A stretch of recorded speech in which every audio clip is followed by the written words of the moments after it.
ಜನರು ಎಷ್ಟೊಂದು ಬದಲಾವಣೆಯನ್ನ ಹೊಂದಿದ್ದಾರೆ ಅಂತ ಕೇಳಿದರೆ, ಒಂದು ಭೂಮಿಯಲ್ಲಿ ನಮಗೆ ಕಾಣದ ರೀತಿಯಾದಂತಹ ಒಂದು ಶಕ್ತಿ ಹೇಳ್ತಕ್ಕಂಥದ್ದು ಇದೇ ಹೇಳ್ತಕ್ಕಂಥದ್ದನ್ನೇ ಮರೆತು ಬಿಟ್ಟಿದ್ದಾರೆ.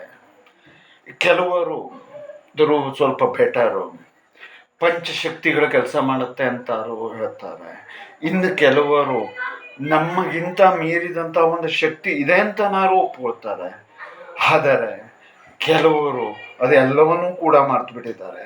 ಒಂದು ಉದಾಹರಣೆಯಾಗಿ ಹೇಳಬೇಕು ಆದರೆ, ಒಂದು ಕ್ಯಾನ್ಸರ್ ಪೀಡಿತರಾದಂತಹ ವ್ಯಕ್ತಿಯ ಪತ್ನಿ ಹೇಳ್ತಕ್ಕಂಥವ್ರು ಅದು ಅವರಿಗೆ ಮಾಡುವುದನ್ನೆಲ್ಲ ಮಾಡಿ ಪೈಪು ಗಿಪ್ಪು ಎಲ್ಲ ಹಾಕಿ ಮುಗಿದು ಕೊನೆಗೆ ಒಟ್ಟು ಜೀವ ಇದೆಯೋ ಇಲ್ವೋ ಎಂಬಂತಹ ರೀತಿಯಲ್ಲಿ ಮಾಡಿಟ್ಟಿದ್ದಾರೆ ಯಾರೋ ವೈದ್ಯರು.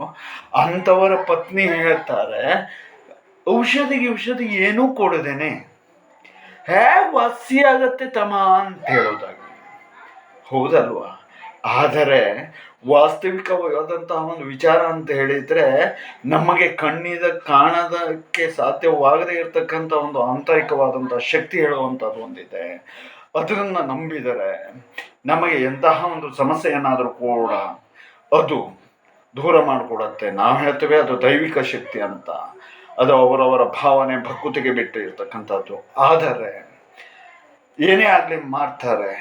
ಮಾಡಿದಾಗ ಒಂದು 4-5 ದಿವಸಗಳು ಉಳಿದಾಗ ಅವರಿಗೆ ಕಡಿಮೆ ಆಗ್ತಾ ಬರ್ತದೆ.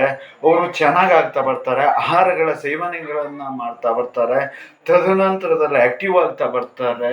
ಆನಂತರದಲ್ಲಿ ಆಗಿರ್ತಕ್ಕಂಥ ಗಡ್ಡೆ ಕಡಿಮೆ ಆಗ್ತಾ ಬರ್ತದೆ.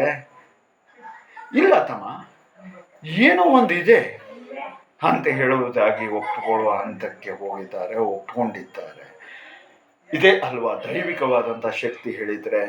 ಈ ಒಂದು ದರ್ಭ ಚಿಕಿತ್ಸೆ ಹೇಳ್ತಕ್ಕಂಥದ್ದು ಯಾರಿಗೂ ಕೂಡ ನಿಲುಕದ್ದು ಆಗಿರತಕ್ಕಂಥದ್ದು ಮತ್ತು ಇದರ ಒಂದು ವೇಗಕ್ಕೆ ಮಿತಿ ಹೇಳ್ತಕ್ಕಂಥದ್ದಿಲ್ಲ. ಯಾವ ರೀತಿಯಲ್ಲಿ ಕೆಲಸ ಮಾಡ್ತದೆ ಅಂತ ಕೇಳಿದರೆ, ತರಂಗಾಂತರ ಅಲೆಯಾಗಿ ಕೆಲಸವನ್ನ ಮಾಡ್ತದೆ. ಯಾವುದೇ ಒಂದು ಔಷಧಿ ಇಲ್ಲದೆ ಇದರನ್ನ ಈಗಾಗಲೇ ಎಷ್ಟೋ ಜನ ಒಳಿತನ್ನ ಕಂಡಿದ್ದಾರೆ. ನೀವು ಕಾಣದೇ ಇದ್ರೂ ಪರವಾಗಿಲ್ಲ, ಆದರೆ ನಮಗಿಂತಲೂ ಮಿಗಿಲಾದ ಒಂದು ಶಕ್ತಿ ಹೇಳುವಂತಹದ್ದು ಭೂಮಿ ಮೇಲೆ ಇದೆ ಹೇಳುವುದನ್ನು ಮಾತ್ರ ಎಂದಿಗೂ ಮರಿಬೇಡಿ.